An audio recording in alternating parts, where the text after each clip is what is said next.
我是趙少康，歡迎你來到 TVBS 趙少康戰情室。在我們現場特別來賓高嘉瑜委員、張啟楷委員、賴士葆委員、李永平前副市長、林幸兒議員。好，美伊又打了，哦，談談。不過呢，打歸打，說談繼續談，哦，所以呢也沒有太影響到股市。哦，川普說你伊朗如果再打，我要把你滅亡。我在這話講很多次了，所以伊朗也就聽聽就算了啊。哦，那另外呢，主要原因就是因為我們長榮海運的船叫做長利輪。哦，噸數非常大哈，那跟基庫號在荷姆茲海峽被打，在上個禮拜，長利輪呢雖然是長榮海運的，但是它掛的是新加坡旗，哦，很多台灣的這個船呢都掛了別國的國旗了哈，所以呢，這個川普就很生氣，哦，川普倒不是因為長榮海運的船，而是說講好你不要打，那個時候就又打這個船，哦，讓荷姆茲海峽又充滿了危機。所以呢，美國去打伊朗的10個軍事設施，無人機的、飛彈的軍事設施，哈，而且呢，伊朗就說，你美國在中東不是5萬個軍人嗎？在各地哈都有他的基地，說你這些基地如果敢幫美國出動，我就把你毀了，哦，會到地獄裡面去，哦，地獄之火燒你，哈。那也有人說，其實川普呢假借這個長利輪被打，其實不是，是因為呢。這些設施原來被他炸了，所以慢慢伊朗又修復了，所以他要找個理由再把它炸了啊。反正啊，這個有這個理由，那個有那個理由了哈。那另外呢，他主要是說商船被無人機攻擊，就講剛剛那個長利輪吶。哦，川普說他們可能永遠學不會教訓。我說打完了怎麼又來了？打完又來了哦。那如果被迫重啟戰爭，伊朗可能不存在。他以前就講過，把伊朗毀掉哦，搞了半天也沒毀掉哈。那另外呢，美國國防部官員說，伊朗又重新部署的防空系統。哎呦，所以呢，因為他又重新部署，所以他假借長利輪被打，其實是把他的新的防空系統把它打掉啊。所以伊朗蠻快的，那個復原其實蠻快的哈。那另外呢，這個他們兩個突然又同意到卡達再談判了，所以呢，有人說是不是因為川普威脅奏效了？我覺得也不是的，其實都打不下去的。哦，反正就是談打，給國內一些交代，給國內強硬派一些交代。華爾街日報說，川普太軟弱了。說伊朗贏了，哦，川普輸了，哦，那另外呢，說因為制裁也鬆了，但是呢，銀行跟企業不敢動，為什麼？國會還沒有通過，而且川普變來變去啊。現在伊朗在海外有250萬美金的存款，說可以動一半，銀行不敢給他動啊，銀行怕動了以後銀行被罰，所以呢，到現在為止呢還沒動哦。那以色列又去打了，以色列說，這個真主黨在黎巴嫩南方有200公尺的地道，所以他打他。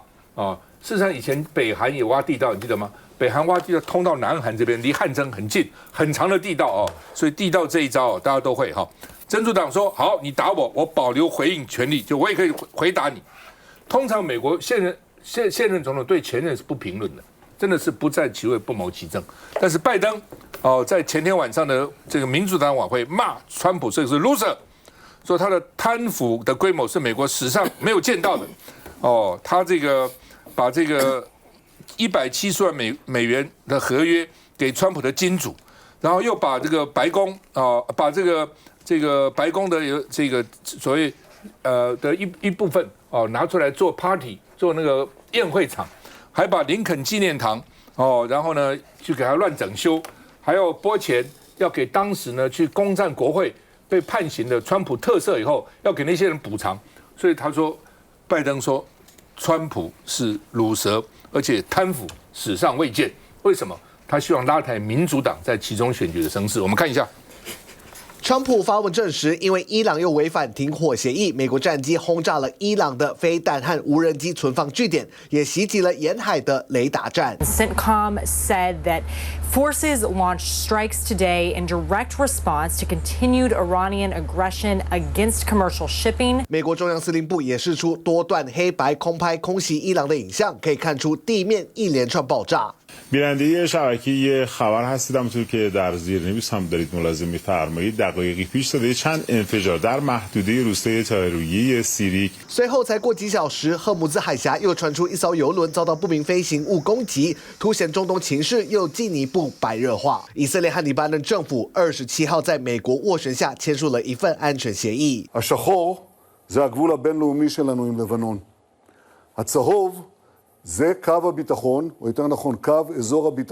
按照以黎協議的架構規劃，以軍目前可以暫時留在黎巴嫩南部的安全區內，然後會分階段撤離，接着再由黎巴嫩軍隊進駐，借此削弱真主黨勢力。اتفاق الإطار في واشنطن مذلة وعار وتنازل عن السيادة، هذا الاتفاق منعدم الوجود。真主黨跳腳痛批以黎簽的協議等同投降，也強調真主黨會持續武裝抵抗，不會退出戰場。似乎也意味，除非一方倒下，否則戰火不會停止。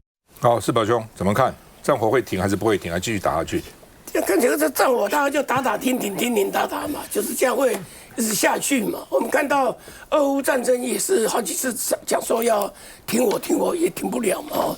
那現在來看的話，原來的幾個重點幾個點，第一個就是荷姆斯海峽，第二個是濃縮鈾的問題。好，那其他的方面還有啊，那主要是這兩個。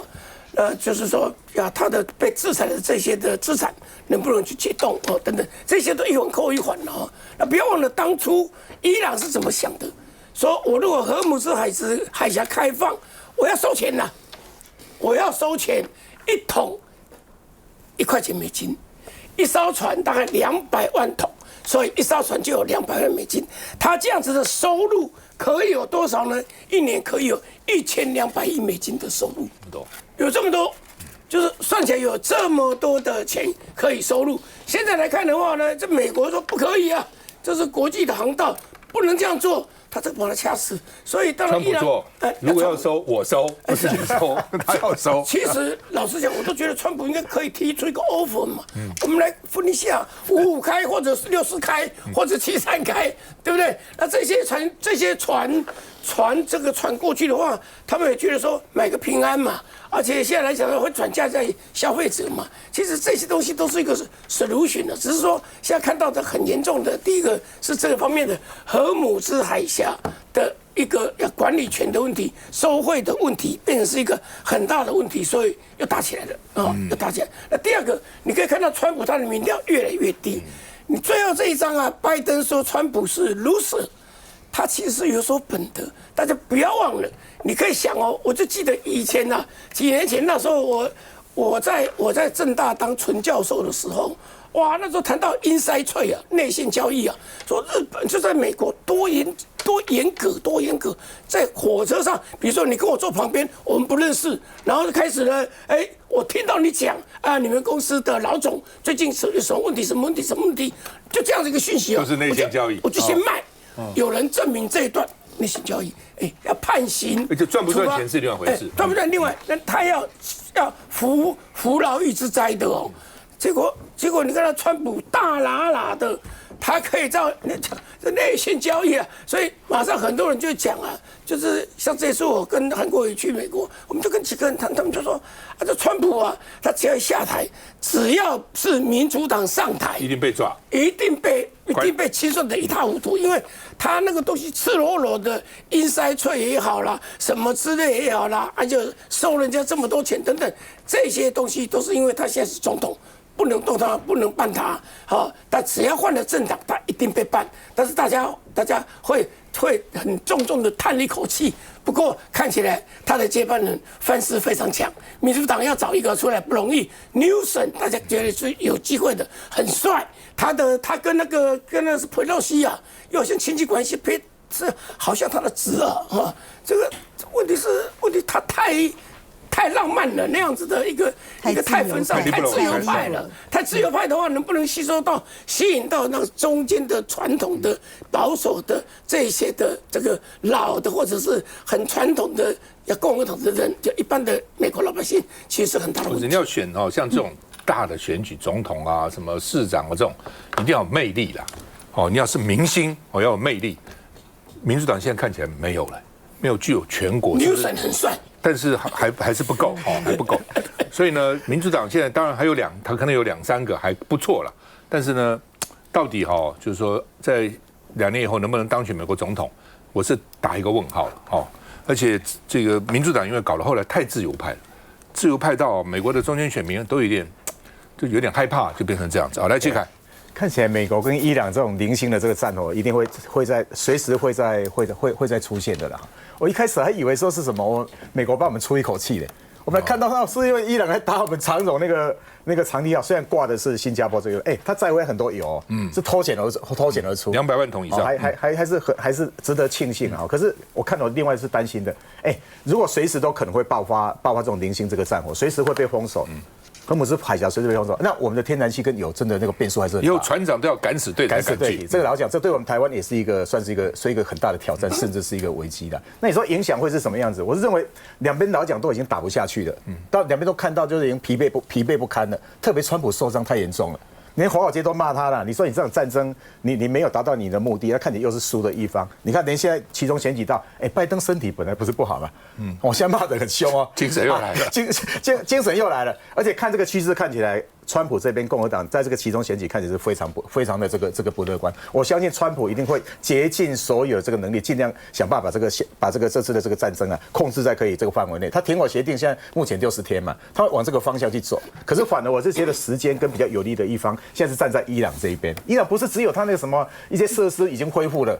他本来地大物廣啊，好，那他本身那個向心力本身又是這麼強，我倒覺得說他可能會很多時候，他對於荷姆斯要收費這個問題，看起來是非常非常堅持的，所以他就隨時在這個地方會出一些狀況，所以我覺得零星的戰火可能持續還是會再發生的。他現在說我不是收通行費，我是收服務費，服務費，你比如說你在路上常常。美國一次，突然才幫你擦個窗，有沒有？要跟你收錢。我沒有叫你給我擦窗，他將來就是跑到你船上給你清洗一下啦，擦一擦，到時候叫服務費。我沒有跟你收通行費啊。那不要用無人機，不要用無人機攻擊我們，擦一擦可以了。伊朗想的是這個了，但川普說這個也不行，所以要收的話，我美國可以收啊，我美國要收20%，把我以前花的錢，現在跟未來花的錢我都要收來。所以呢，為這個費用啊，兩個那邊扯來扯去哈。那不管怎樣了哈，所以這個。總是哈，荷姆斯海峽的通行是非常重要的哈，但是呢，現在有幾百艘還在那地方還出不來哦，因為它慢慢排嘛哈，所以油價一時還回不到這個他們戰前的水準了。休息一下再回來。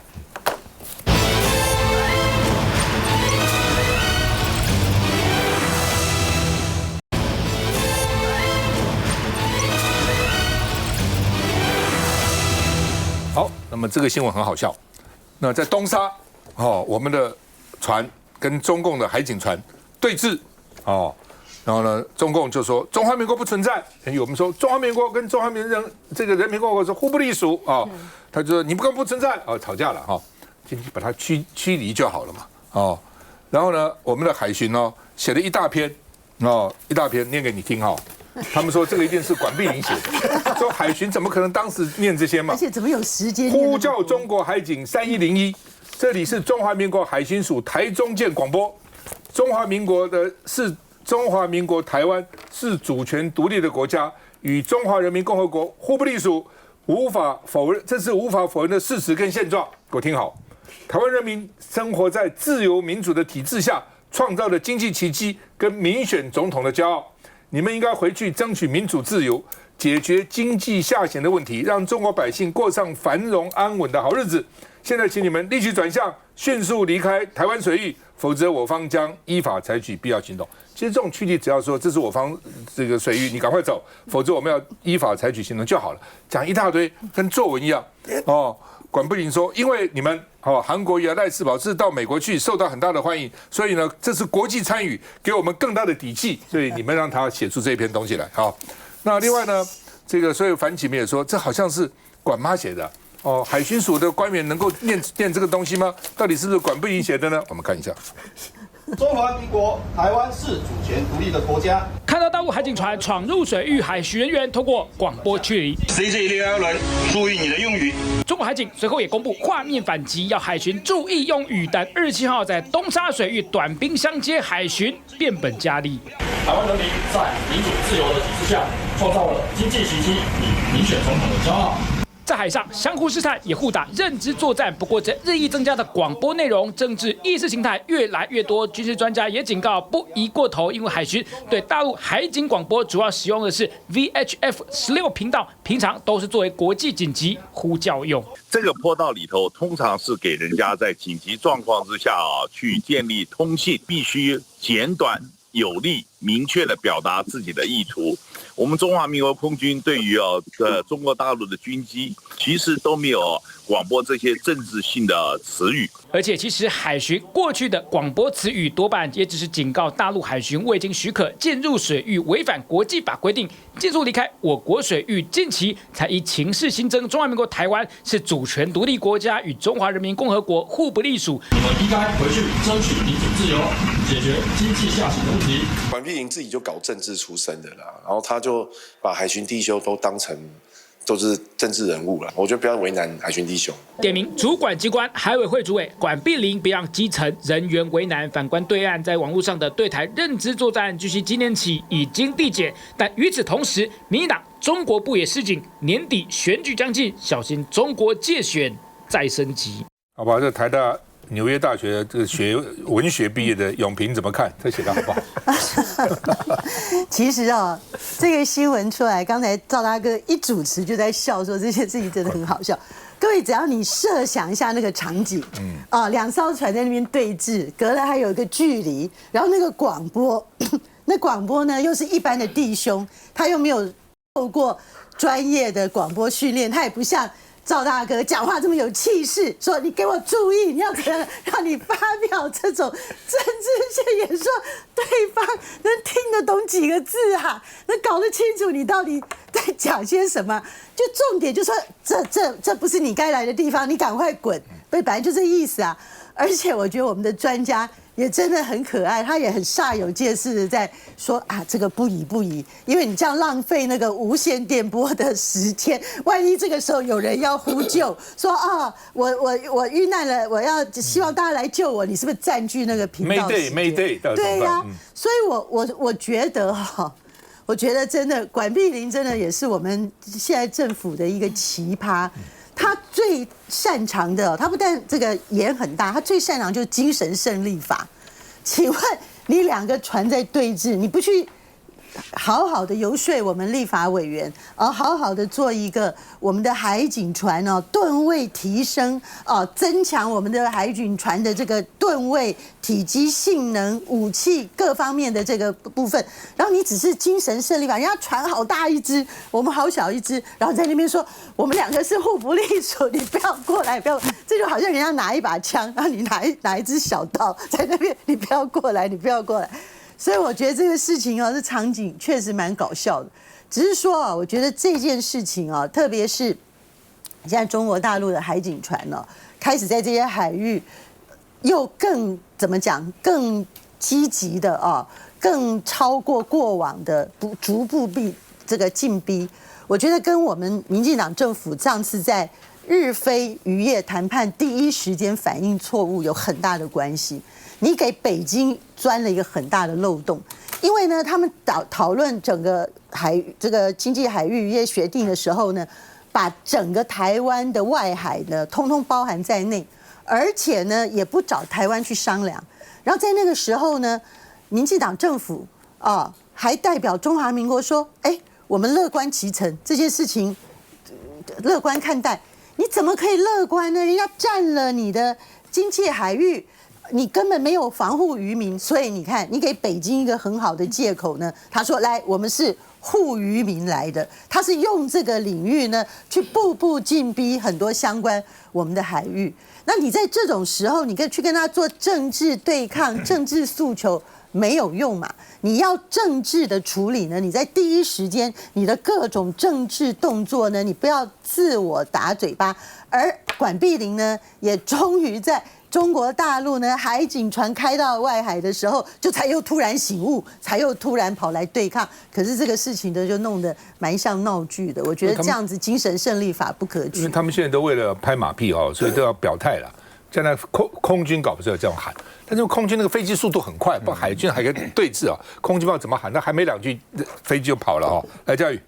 確實，就是說，對中國來講，它近幾年就是用這種灰色侵擾的方式，想要營造說它好像有管轄權的假象，而不斷的派人來，像是剛剛講東沙群島，一年就已經超過30次，金門更是離譜，2年是117次，那不斷的派船只來，然後在這邊假裝捕魚啊，或者是這個動不動就找一些海警船來啊，然後好像說這邊是我們的，然後就跟我們的中華民國的這個海巡署的這些對峙，然後互相的喊話。那當然，我相信這個中共也是有他們的壓力，就是說要對內來去宣示說，你看我們現在可以到台灣去捕魚啦，我們可以到金門啊，可以到東沙群島啊，這個台灣是中國的啊，或者是我們這個同屬一中啊，想要營造這樣子的一個氛圍。但是對中華民國來講，我們當然也要維護我們的主權吶，我們也要維護我們的海權吶。所以我們在相關的東沙群島的部署跟我們的海岸防衛也要加強。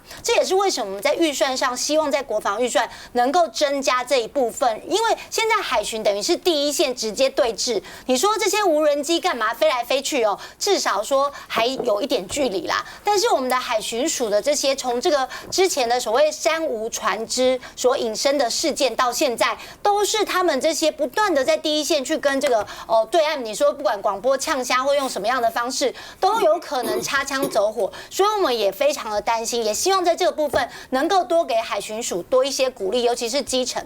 可是另外一方面，我們要講說，最近這個華盛頓郵報披露說，這個美國的這個情報機構要把這個習近平啊，還有中共高官的海外資產匯整到這個國會去。那這個其實在去年的時候就有一份報告，當時就說習近平的海外資產高達10億美元。那現在最新是今年年底又要有再一份新的，除了習近平之外呢，包括中共的政治局常委等等，將近20幾個人，包括他的家人習近平的姐姐、姐夫、女兒等等，在海外資產到底有多少？說有一份報告。那當然大家也都在看啊。如果說對美國來講，他們所統計的資料，中共的高官將近70%都是貪污的。那如果是這樣的話，那當然會重創共產黨在中國治理的，不管你說威信或是他的統治等等的這些。那我也覺得說，這一份報告到底對習近平或者是對川普來講，是你9月會面談判的籌碼，還是11月？據說9月要見一次